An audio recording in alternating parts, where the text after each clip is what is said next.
ಎಲ್ಲರಿಗೂ ನಮಸ್ಕಾರ. ನನ್ನ ಹೆಸರು ವಿಘ್ನೇಶ್ ಎನ್ ಲಕ್ಕುಮನೆ ಯೂಟ್ಯೂಬ್ ಚಾನೆಲ್ಗೆ ಸುಸ್ವಾಗತ. ಸ್ನೇಹಿತರೆ, ಭಗತ್ ಸಿಂಗ್ ಯಾರು? ಭಗತ್ ಸಿಂಗ್ ಯಾವ ವಯಸ್ಸಿನಲ್ಲಿ ನಿಧನರಾದರು?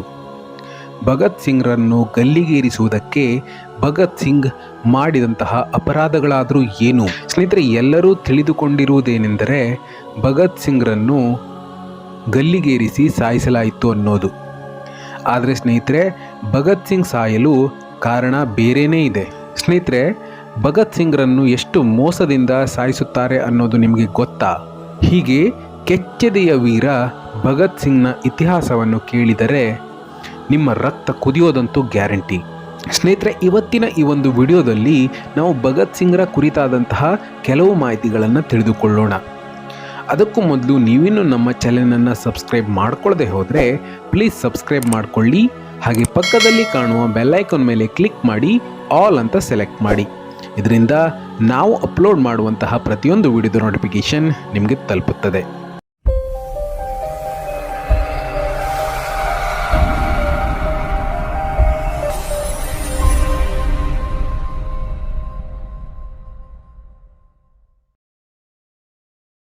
ಸ್ನೇಹಿತರೆ, 27 ಸೆಪ್ಟೆಂಬರ್ 1907ರಂದು ಬಂಗ ಎನ್ನುವಂತಹ ಒಂದು ಪುಟ್ಟ ಹಳ್ಳಿಯಲ್ಲಿ ಒಬ್ಬ ಕ್ರಾಂತಿಕಾರಿ ಭಗತ್ ಸಿಂಗ್ನ ಜನನವಾಗುತ್ತದೆ. ಅವರ ತಾಯಿ ವಿದ್ಯಾವತಿ, ಅವರ ತಂದೆ ಕಿಶನ್ ಸಿಂಗ್. ಹೀಗೆ ಇರುವಾಗ ಬ್ರಿಟಿಷ್ ಸರ್ಕಾರ ಒಂದು ಕಾಯ್ದೆಯನ್ನು ಜಾರಿಗೆ ತರುತ್ತದೆ.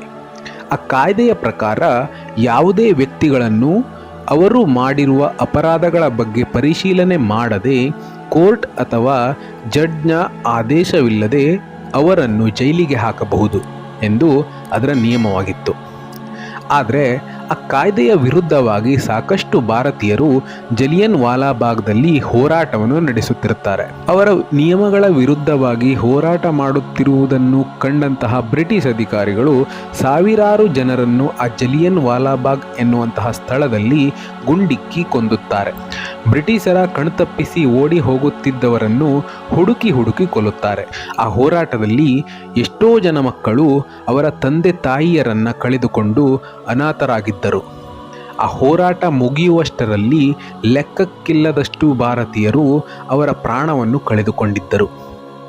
ಸ್ನೇಹಿತರೆ, ಈ ಮಾರಣ ಹೋಮವನ್ನು ಕಂಡಂತಹ ಭಗತ್ ಸಿಂಗ್ ಅವರ ಮನದಲ್ಲಿ ಸ್ವಾತಂತ್ರ್ಯ ಹೋರಾಟದ ಕಿಚ್ಚು ಹುಟ್ಟಿಕೊಂಡಿತು. ಆಗ ಭಗತ್ ಸಿಂಗ್ ಅವರು ಆ ಹೋರಾಟದಲ್ಲಿ ಎಷ್ಟೋ ಜನರ ದೇಹದಿಂದ ಹರಿದು ಬಂದಂತಹ ರಕ್ತದಲ್ಲಿ ಕಲಸಿ ಹೋಗಿದ್ದ ಮಣ್ಣನ್ನು ಒಂದು ಬಾಟಲಿಯಲ್ಲಿ ಹಾಕಿಕೊಂಡು, ಈ ಮಣ್ಣು ನನಗೆ ಸ್ವತಂತ್ರ ಹೋರಾಟ ಮಾಡುವುದಕ್ಕೆ ಧೈರ್ಯ ನೀಡುತ್ತೆ ಅಂತ ಅದನ್ನು ಅವರ ಮನೆಗೆ ತಂದು ಪೂಜಿಸುತ್ತಾರೆ. ಅದೇ ಸಮಯಕ್ಕೆ ಅವರ ಮನೆಯಲ್ಲಿ ಭಗತ್ ಸಿಂಗ್ ಅವರಿಗೆ ಮದುವೆ ಮಾಡುವುದಕ್ಕೆ ನೋಡುತ್ತಿರುತ್ತಾರೆ. ಆದರೆ ಭಗತ್ ಸಿಂಗ್ ಮದುವೆಯನ್ನು ತಿರಸ್ಕರಿಸಿ ಮನೆಯಲ್ಲಿ ಒಂದು ಪತ್ರವನ್ನು ಬರೆದು ತನ್ನ ಮನೆಯನ್ನು ಬಿಟ್ಟು ಹೊರಟು ಹೋಗುತ್ತಾರೆ. ಅಂದಹಾಗೆ ಆ ಪತ್ರದಲ್ಲಿ ಏನಿತ್ತು ಎಂದರೆ, ಮದುವೆಯನ್ನು ಯಾರು ಬೇಕಾದರೂ ಆಗಬಹುದು, ಮದುವೆಯಾಗುವುದು ಯಾವ ದೊಡ್ಡ ಸಾಧನೆ, ಆದರೆ ನನ್ನ ಗುರಿ ಬ್ರಿಟಿಷರಿಂದ ಭಾರತ ಮಾತೆಯನ್ನು ರಕ್ಷಿಸಿಕೊಳ್ಳುವುದು, ಬ್ರಿಟಿಷರನ್ನು ಭಾರತದಿಂದ ಹೊಡೆದೋಡಿಸುವುದೇ ನನ್ನ ಗುರಿ ಎಂದು ಹೇಳಿಕೊಂಡಿದ್ದರು. ಅಂದಿನಿಂದ ಬ್ರಿಟಿಷರ ವಿರುದ್ಧವಾಗಿ ಒಬ್ಬ ಕ್ರಾಂತಿಕಾರಿ ಹೋರಾಟಗಾರನಾಗಿ ಬದಲಾಗುತ್ತಾ ಹೋಗುತ್ತಾರೆ.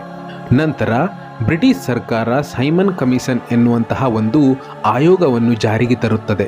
ಆಗ ಲಾಲಾ ಲಜಪತ್ ರಾಯರು ಇದಕ್ಕೆ ತೀವ್ರವಾದಂತಹ ವಿರೋಧವನ್ನು ವ್ಯಕ್ತಪಡಿಸಿ ಗೋ ಬ್ಯಾಕ್ ಸೈಮನ್ ಎನ್ನುವಂತಹ ಒಂದು ಚಳುವಳಿಯನ್ನು ಶುರು ಮಾಡುತ್ತಾರೆ.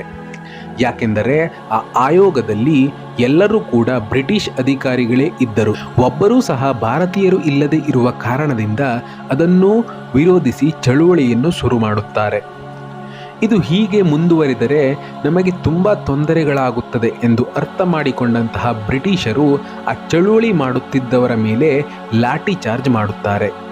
ಲಾಲಾ ಲಜಪತ್ ರಾಯ್ ಅವರಿಗೆ ತುಂಬ ಬಲವಾದ ಪೆಟ್ಟುಗಳನ್ನು ಹೊಡೆಯುತ್ತಾರೆ. ಇದರಿಂದ ಲಾಲಾ ಲಜಪತ್ ರಾಯ್ ಅವರು ತುಂಬ ಗಾಯಗೊಳ್ಳುತ್ತಾರೆ.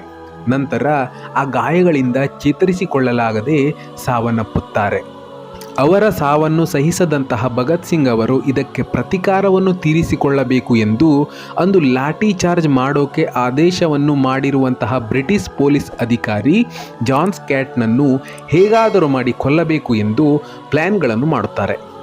ಇನ್ನು ಭಗತ್ ಸಿಂಗ್ ಜೊತೆಗೆ ರಾಜ್ಗುರು ಹಾಗೂ ಸುಖದೇವ್ ಸೇರಿಕೊಂಡು ಪೊಲೀಸ್ ಸ್ಟೇಷನ್ಗೆ ಎದುರುಗಡೆ ಆ ಪೊಲೀಸ್ ಅಧಿಕಾರಿ ಜಾನ್ ಸ್ಕ್ಯಾಟ್ ಬರೋದನ್ನು ಕಾಯ್ತಿರುತ್ತಾರೆ. ಅದೇ ರೀತಿ ಪೊಲೀಸ್ ಅಧಿಕಾರಿ ಬಂದಾಗ ಅವನನ್ನು ಗುಂಡಿಕ್ಕಿ ಕೊಲ್ಲುತ್ತಾರೆ. ಆದರೆ ಅಲ್ಲಿ ಒಂದು ಎಡವಟ್ಟಾಗಿತ್ತು. ಅದೇನೆಂದರೆ ಅವರು ಕೊಂದಂತಹ ಪೊಲೀಸ್ ಅಧಿಕಾರಿ ಲಾಠಿ ಚಾರ್ಜ್ ಮಾಡೋಕೆ ಆದೇಶವನ್ನು ಕೊಟ್ಟಿದ್ದಂತಹ ಜಾನ್ ಸ್ಕ್ಯಾಟ್ ಅಲ್ಲ, ಬದಲಾಗಿ ಜಾನ್ ಸ್ಯಾಂಡರ್ಸ್.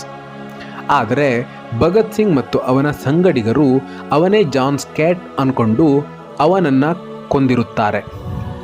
ಈ ವಿಷಯ ತಿಳಿದಂತಹ ಭಗತ್ ಸಿಂಗ್ ಅಲ್ಲಿಂದ ಪರಾರಿಯಾಗುತ್ತಾರೆ. ಒಬ್ಬ ಬ್ರಿಟಿಷ್ ಪೊಲೀಸ್ ಅಧಿಕಾರಿಯನ್ನು ಕೊಂದಿದ್ದಕ್ಕೆ ಬ್ರಿಟಿಷರು ಭಗತ್ ಸಿಂಗ್ರನ್ನು ಹೇಗಾದರೂ ಮಾಡಿ ಹಿಡಿಯಬೇಕು ಅಂತ ತುಂಬ ಕಡೆಗಳಲ್ಲಿ ಹುಡುಕಾಟ ಮಾಡುತ್ತಿರ್ತಾರೆ. ಆದರೆ ಭಗತ್ ಸಿಂಗ್ ಅದಕ್ಕೆ ಹೆದರದೆ ಮತ್ತೊಂದು ಕ್ರಾಂತಿಯನ್ನು ಮಾಡೋದಕ್ಕೆ ಮುಂದಾಗ್ತಾರೆ. ಅದೇನೆಂದರೆ ಬ್ರಿಟಿಷರು ಭಾರತೀಯರ ಮೇಲೆ ಮಾಡುತ್ತಿರುವಂತಹ ದೌರ್ಜನ್ಯಗಳನ್ನು, ಅನ್ಯಾಯಗಳನ್ನು, ಬ್ರಿಟಿಷರ ದಬ್ಬಾಳಿಕೆಯನ್ನು ಸಹಿಸಿಕೊಂಡು ನಮ್ಮ ಭಾರತೀಯರು ಏಕೆ ಸುಮ್ಮನಿರಬೇಕು? ಬ್ರಿಟಿಷರ ಅನ್ಯಾಯಗಳ ವಿರುದ್ಧ ಯಾಕೆ ಯಾರು ಇನ್ನೂ ಧ್ವನಿಯನ್ನು ಎತ್ತುತ್ತಿಲ್ಲ? ಬ್ರಿಟಿಷರ ದೌರ್ಜನ್ಯ, ಅನ್ಯಾಯಗಳ ಬಗ್ಗೆ ಜನರಿಗೆ ಅರ್ಥ ಮಾಡಿಸುವುದಕ್ಕೆ ನಾವು ಏನಾದರೂ ಮಾಡಲೇಬೇಕು ಅಂದುಕೊಂಡು ರಾಜ್ಗುರು, ಭಗತ್ ಸಿಂಗ್ ಮತ್ತು ಸುಖದೇವ್ ಈ ಮೂವರು ಸೇರಿ ಬ್ರಿಟಿಷ್ ಪಾರ್ಲಿಮೆಂಟ್ನಲ್ಲಿ ಬಾಂಬ್ ಹಾಕುವುದಕ್ಕೆ ಉಪಾಯವನ್ನು ಮಾಡುತ್ತಾರೆ. ಅಷ್ಟಕ್ಕೂ ಬ್ರಿಟಿಷ್ ಪಾರ್ಲಿಮೆಂಟ್ನಲ್ಲಿ ಬಾಂಬನ್ನು ಹಾಕುವುದಕ್ಕೂ ಜನರಿಗೆ ಬ್ರಿಟಿಷರು ಮಾಡುತ್ತಿರುವಂತಹ ಅನ್ಯಾಯಗಳು, ಲೂಟಿಗಳ ಬಗ್ಗೆ ಅರ್ಥ ಮಾಡಿಸುವುದಕ್ಕೂ ಏನು ಸಂಬಂಧ ಅಂದರೆ, ಬ್ರಿಟಿಷ್ ಪಾರ್ಲಿಮೆಂಟ್ನಲ್ಲಿ ಬಾಂಬ್ ಹಾಕಿದ್ದರೆ ಪೊಲೀಸರು ನಮ್ಮನ್ನು ಬಂಧಿಸಿ ಕೋರ್ಟ್ನ ನ್ಯಾಯಾಧೀಶರ ಮುಂದೆ ನಿಲ್ಲಿಸುತ್ತಾರೆ. ಆಗ ಭಾರತೀಯರ ಮೇಲೆ ಆಗುತ್ತಿರುವಂತಹ ದೌರ್ಜನ್ಯಗಳು, ಅನ್ಯಾಯಗಳನ್ನು ಹೇಳಿಕೊಂಡಾಗ ಪತ್ರಿಕೆಯವರು ಅದನ್ನು ಪ್ರಕಟಣೆ ಮಾಡುತ್ತಾರೆ. ಆಗ ಬ್ರಿಟಿಷರು ಮಾಡುತ್ತಿರುವಂತಹ ಅನ್ಯಾಯಗಳು, ದೌರ್ಜನ್ಯಗಳ ಬಗ್ಗೆ ಭಾರತೀಯರಿಗೆ ತಿಳಿದು ಬ್ರಿಟಿಷರ ವಿರುದ್ಧವಾಗಿ ಹೋರಾಟ ಮಾಡುವುದಕ್ಕೆ ಧೈರ್ಯವನ್ನು ಮಾಡುತ್ತಾರೆ ಎಂದು ಭಗತ್ ಸಿಂಗ್ ಅವರ ಉಪಾಯವಾಗಿತ್ತು. ಈಗ ಸ್ನೇಹಿತರೆ, ನೀವೇ ಯೋಚನೆ ಮಾಡಿ, ಭಗತ್ ಸಿಂಗರ ಮೇಲೆ ಮೊದಲೇ ಜಾನ್ ಸ್ಯಾಂಡರ್ಸ್ನ ಕೊಲೆಯ ಆರೋಪವಿತ್ತು. ಹೀಗಿರುವಾಗ ಪಾರ್ಲಿಮೆಂಟ್ನಲ್ಲಿ ಮತ್ತೊಮ್ಮೆ ಬಾಂಬ್ ಹಾಕಿ ಬ್ರಿಟಿಷರ ಕೈಗೆ ಸಿಕ್ಕಿಕೊಂಡರೆ ನಮ್ಮ ಸಾವು ಖಚಿತ ಅಂತ ಗೊತ್ತಿದ್ದರೂ ಸಹ ಈ ರೀತಿ ಮತ್ತೊಂದು ಕ್ರಾಂತಿಯನ್ನು ಮಾಡೋದಕ್ಕೆ ಮುಂದಾಗುತ್ತಾರೆ ಅಂದರೆ ಅವರ ಧೈರ್ಯ ಹಾಗೂ ಅವರ ದೇಶಭಕ್ತಿ ಇನ್ಯಾವ ಮಟ್ಟಕ್ಕಿತ್ತು ಅಂತ ನೀವೇ ಅರ್ಥ ಮಾಡ್ಕೊಳ್ಬೇಕು. ಸ್ನೇಹಿತರೆ, ಅವರ ಪ್ಲ್ಯಾನ್ ಏನೆಂದರೆ ಭಗತ್ ಸಿಂಗ್, ಸುಖದೇವ್ ಮತ್ತು ರಾಜ್ಗುರು ಈ ಮೂವರು ಸೇರಿ ಬ್ರಿಟಿಷ್ ಪಾರ್ಲಿಮೆಂಟ್ನಲ್ಲಿ ಬಾಂಬನ್ನು ಹಾಕ್ತಾರೆ. ಅದರಿಂದ ಯಾರಿಗೂ ಕೂಡ ಸ್ವಲ್ಪವೂ ತೊಂದರೆಯಾಗುವುದಿಲ್ಲ. ಪೊಲೀಸ್ ಅಧಿಕಾರಿಗಳು ಭಗತ್ ಸಿಂಗ್ರನ್ನು ಬಂಧಿಸುವುದಕ್ಕೆ ಓಡಿ ಬರುತ್ತಾರೆ. ಆದರೆ ಭಗತ್ ಸಿಂಗ್, ಸುಖದೇವ್, ರಾಜ್ಗುರು ಅಲ್ಲಿಂದ ಓಡಿ ಹೋಗದೆ ಬ್ರಿಟಿಷರ ವಿರುದ್ಧವಾಗಿ ನಿಂತು ಇನ್ಕಿಲಾಬ್ ಜಿಂದಾಬಾದ್, ಇನ್ಕಿಲಾಬ್ ಜಿಂದಾಬಾದ್ ಎಂದು ಘೋಷಣೆಯನ್ನು ಕೂಗುತ್ತಾರೆ. ಅದರ ಅರ್ಥ ಈ ಕ್ರಾಂತಿ ಇಲ್ಲಿಗೆ ಮುಗಿಯುವುದಿಲ್ಲ, ಇನ್ನೂ ಮುಂದುವರಿಯಲಿದೆ ಎಂದು. ಸ್ನೇಹಿತರೆ, ಆಗ ಆ ಪೊಲೀಸ್ ಅಧಿಕಾರಿಗಳು ಮೂವರನ್ನು ಬಂಧಿಸುತ್ತಾರೆ. ಕೋರ್ಟ್ನಲ್ಲಿ ಆ ಮೂರೂ ಜನರಿಗೂ ಸಹ ಮರಣದಂಡನೆ ಶಿಕ್ಷೆ ಜಾರಿಯಾಗುತ್ತದೆ. ಕೋರ್ಟ್ನ ಆದೇಶದಂತೆ ಭಗತ್ ಸಿಂಗ್, ರಾಜ್ಗುರು, ಸುಖದೇವ್ ಇವರನ್ನು ಮಾರ್ಚ್ 23, 1931ರಲ್ಲಿ ಗಲ್ಲಿಗೇರಿಸಿ ಕೊಲ್ಲಲಾಯಿತು ಅಂತ ಎಲ್ಲರಿಗೂ ಗೊತ್ತಿದೆ. ಆದರೆ ಸ್ನೇಹಿತರೆ, ಇದು ಶುದ್ಧ ಸುಳ್ಳು ಅಂತ ಇತಿಹಾಸದ ಪುಟಗಳು ಕೂಗಿ ಹೇಳುತ್ತಿವೆ. ಸ್ನೇಹಿತರೆ, ಹಾಗಾದರೆ ಭಗತ್ ಸಿಂಗ್ರನ್ನು ಇನ್ಯಾವ ರೀತಿ ಕೊಲ್ಲಲಾಯಿತು ನೋಡೋದಾದರೆ, ಸಾಮಾನ್ಯವಾಗಿ ಗಲ್ಲು ಶಿಕ್ಷೆಯನ್ನು ಬೆಳಗಿನ ಸಮಯದಲ್ಲಿ ಮಾಡಬೇಕು. ಅಪರಾಧಿಯ ಕೊನೆಯ ಆಸೆಯನ್ನು ಸಹ ಈಡೇರಿಸಬೇಕಾಗಿರುತ್ತದೆ. ಆದರೆ ಇದ್ಯಾವುದನ್ನು ಸಹ ಮಾಡದೆ ಭಗತ್ ಸಿಂಗ್, ರಾಜ್ಗುರು, ಸುಖದೇವ್ ಈ ಮೂವರು ಹೊಂಚು ಹಾಕಿ ತಪ್ಪಾಗಿ ತಿಳಿದು ಆ ಪೊಲೀಸ್ ಅಧಿಕಾರಿ ಜಾನ್ ಸ್ಯಾಂಡರ್ಸ್ನ ಕೊಂದು ಹಾಕಿದ್ರಲ್ಲ, ಆ ಜಾನ್ ಸ್ಯಾಂಡರ್ಸ್ನ ಮಾವ ಹೇಗಾದರೂ ಮಾಡಿ ಭಗತ್ ಸಿಂಗ್ ಮತ್ತು ಅವರ ಸಂಗಡಿಗರ ಮೇಲೆ ಸೇಡನ್ನು ತೀರಿಸಿಕೊಳ್ಬೇಕು ಎಂದು ಜೈಲಿನಲ್ಲಿದ್ದಂತಹ ಭಗತ್ ಸಿಂಗ್, ರಾಜ್ಗುರು ಮತ್ತು ಸುಖದೇವರನ್ನು ರಾತ್ರಿ 7:15ಕ್ಕೆ ಗಲ್ಲಿಗೇರಿಸ್ತಾರೆ. ಆದರೆ ಇನ್ನೇನು ಪ್ರಾಣ ಹೋಗುತ್ತಿದೆ ಎನ್ನುವಾಗ ಅವರನ್ನು ಕೆಳಗಿಳಿಸ್ತಾರೆ. ಆ ಮೂವರಿಗೂ ಇನ್ನೂ ಪ್ರಜ್ಞೆ ತಪ್ಪಿರುತ್ತದೆ, ಆದರೆ ಸತ್ತಿರುವುದಿಲ್ಲ. ಭಗತ್ ಸಿಂಗ್ಗೆ ಆ ಸಮಯದಲ್ಲಿ ಪ್ರಜ್ಞೆ ಬರುತ್ತದೆ. ಆಗ ಅವರು ಭಗತ್ ಸಿಂಗ್ನ ಕುತ್ತಿಗೆಯ ಮೂಳೆಯನ್ನು ಮುರಿಯುತ್ತಾರೆ. ನಂತರ ಅರೆ ಪ್ರಜ್ಞೆಯಲ್ಲಿದ್ದಂತಹ ಆ ಮೂವರನ್ನು ಗೋಣಿ ಚೀಲದಲ್ಲಿ ತುಂಬಿ ನಿಗೂಢವಾಗಿ ಒಂದು ಲಾರಿಯಲ್ಲಿ ಹಾಕಿಕೊಂಡು ಲಾಹೋರ್ನ ಕಂಟ್ರೋಲ್ಮೆಂಟಿಗೆ ಕರೆದೊಯ್ತಾರೆ. ಆಗ ಜಾನ್ ಸ್ಯಾಂಡರ್ಸ್ನ ಮಾವ ಈ ಮೂವರ ಮೇಲೆ ಅತಿಯಾದ ಸೇಡನ್ನು ಹೊಂದಿದ್ದರಿಂದ ಭಗತ್ ಸಿಂಗ್, ರಾಜ್ಗುರು ಮತ್ತು ಸುಖದೇವ್ರ ತಲೆ ಮತ್ತು ಎದೆಯ ಮೇಲೆ ಗುಂಡುಗಳನ್ನು ಹಾಕಿ ತಮ್ಮ ಸೇಡನ್ನು ತೀರಿಸಿಕೊಳ್ತಾನೆ.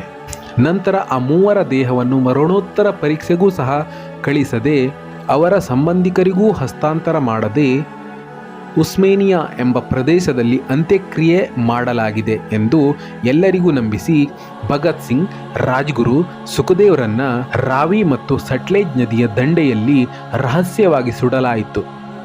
ಆಗ ಈ ವಿಷಯ ತಿಳಿದ ಭಗತ್ ಸಿಂಗ್ರ ಸಹೋದರಿ ಬಿ.ವಿ. ಅಮರ್ ಆ ಸ್ಥಳಕ್ಕೆ ಬಂದಾಗ ಬೆಂಕಿಯಲ್ಲಿ ಸುಟ್ಟು ಬೂದಿಯಾಗದೆ ಇದ್ದಂತಹ ಉದ್ದನೆಯ ತೋಳಿನ ಮೂಳೆಯನ್ನು ಕಂಡು, ಈ ಮೂವರಲ್ಲಿ ತುಂಬ ಎತ್ತರವಿದ್ದವನು ನನ್ನ ತಮ್ಮ ಭಗತ್ ಸಿಂಗ್, ಆದ್ದರಿಂದ ಇಷ್ಟು ಉದ್ದನೆಯ ಮೂಳೆ ನನ್ನ ತಮ್ಮನದ್ದೇ ಆಗಿರುತ್ತದೆ ಅಂತ ಆರಿಸಿ ವಿಧಿವಿಧಾನಗಳಿಂದ ಅಂತ್ಯ ಸಂಸ್ಕಾರವನ್ನು ಮಾಡುತ್ತಾರೆ. ಸ್ನೇಹಿತರೆ, ಈ ರೀತಿ ಅಪಾರವಾದ ದೇಶಭಕ್ತಿಯನ್ನು ಹೊಂದಿ ಎಲ್ಲವನ್ನೂ ತ್ಯಾಗ ಮಾಡಿ ಬ್ರಿಟಿಷರ ವಿರುದ್ಧ ತೊಡೆತಟ್ಟಿ ನಿಂತು ಬ್ರಿಟಿಷರ ಎದೆ ನಡುಗುವಂತೆ ಮಾಡಿ ಕೇವಲ ತನ್ನ 23ನೇ ವಯಸ್ಸಿನಲ್ಲಿ ವೀರಮರಣ ಹೊಂದಿದವನು ಭಾರತೀಯ ಹೆಮ್ಮೆಯ ಪುತ್ರ ಕ್ರಾಂತಿಕಾರಿ ಭಗತ್ ಸಿಂಗ್. ಸ್ನೇಹಿತರೆ, ಭಗತ್ ಸಿಂಗ್ನ ಬಗ್ಗೆ ಸಂಬಂಧಪಟ್ಟಂತಹ ಈ ಮಾಹಿತಿ ನಿಮಗೆ ಹೇಗನ್ನಿಸ್ತು? ವಿಡಿಯೋ ಇಷ್ಟ ಆಗಿದ್ದರೆ ಪ್ಲೀಸ್ ಈ ವಿಡಿಯೋಗೊಂದು ಲೈಕ್ ಮಾಡಿ, ಹೆಚ್ಚಾಗಿ ಶೇರ್ ಮಾಡಿ, ಮತ್ತು ಇದೇ ರೀತಿಯ ಇನ್ನಷ್ಟು ಹೆಚ್ಚಿನ ಇಂಟರೆಸ್ಟಿಂಗ್ ವಿಡಿಯೋಸ್ಗಳಿಗಾಗಿ ನಮ್ಮ ಚಾನೆಲನ್ನು ಸಬ್ಸ್ಕ್ರೈಬ್ ಮಾಡಿಕೊಳ್ಳಿ. ವಿಡಿಯೋ ನೋಡಿದ್ದಕ್ಕಾಗಿ ಧನ್ಯವಾದಗಳು. ಜೈ ಹಿಂದ್, ಜೈ ಕರ್ನಾಟಕ.